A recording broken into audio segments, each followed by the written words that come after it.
crikey, TV. I'd forgotten about it. And I sort of go into a nervous sweat. Robertson, by this time, scored the goal and kissing everyone in sight. And I sort of nervously think, oh, hell, I'm in trouble here. I'm going to get slagged on TV in the evening.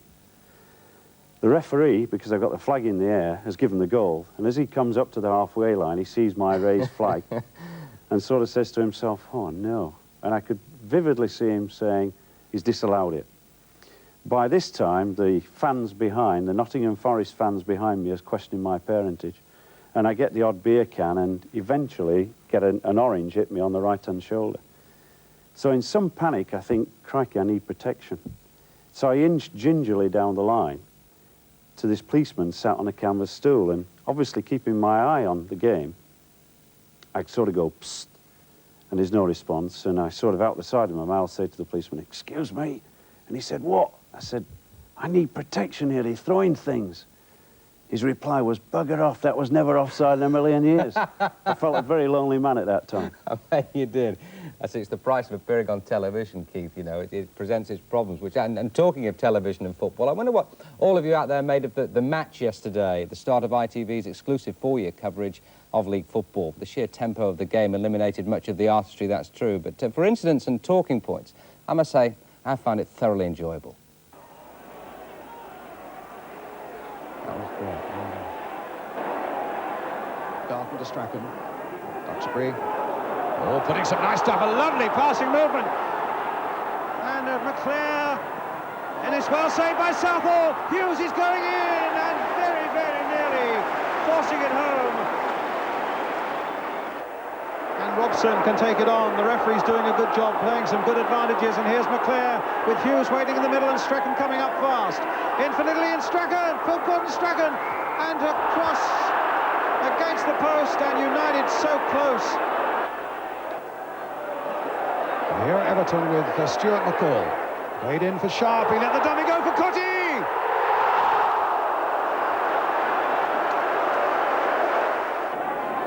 Here's Olsen, stopped by Stephen.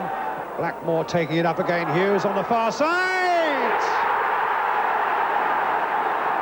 Mark Hughes. As Wilson, now it's Snowden, in fact, crossing it in. Watson is in there against the bar. And Cotty has made it 1-1. Now McClare. And Olsen. In McClare. Snowden's after him. Brings him down. That's going to be a yellow card at least. Olsen was through.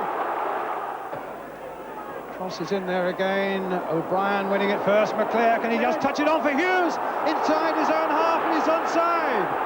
Mark Hughes stopped superbly by Southall and whacked away that time by Vanden Hauwe. What a finish here.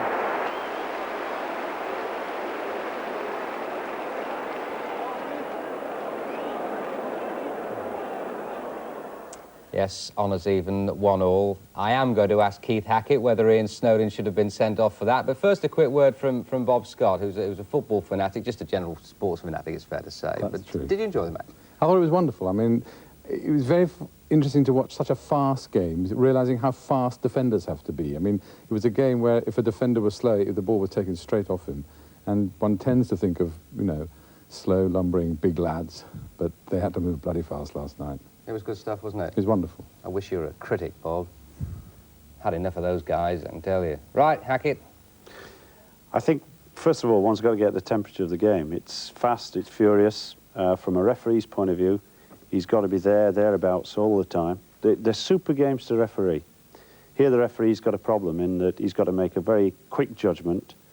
What he's doing here is making the judgment as to the intensity of the player contact and if you like, the sort of physical challenge by the player on the attacking player.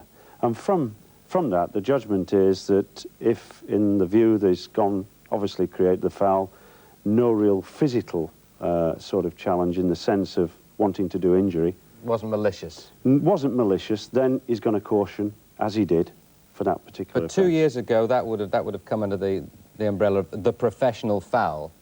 And he would have gone, wouldn't he? Surely, without question. I think that it was likely to have been the judgment in the past, but of course, that's history now. We went as referees through a period of being severe on this type of offence, I think at the time, in fact, it had its desired effect. There was certainly a reduction in this type of offence, and players saw that if they committed the offence, then they would be sent off and duly punished. But, yes, Can I just yes, ask? I mean, the interesting thing, though, is as Moore said, is that, of course, the offence having been corrected with a penalty allows 11 players to get back behind the line of the ball. And I mean, really, it's as if one needs a differential penalty at that point. So if you're not going to send them off, you actually need somehow to have a freer moment to start. Severe penalty like the American shootout, if you like. Or the sin bin, or I don't know what it is exactly. I think that's basically, obviously, a discussion for the future. I think as far as the game was concerned, the present, the laws are specific, the referee's instructions, if you like, are fairly precise, and he has to make the judgment.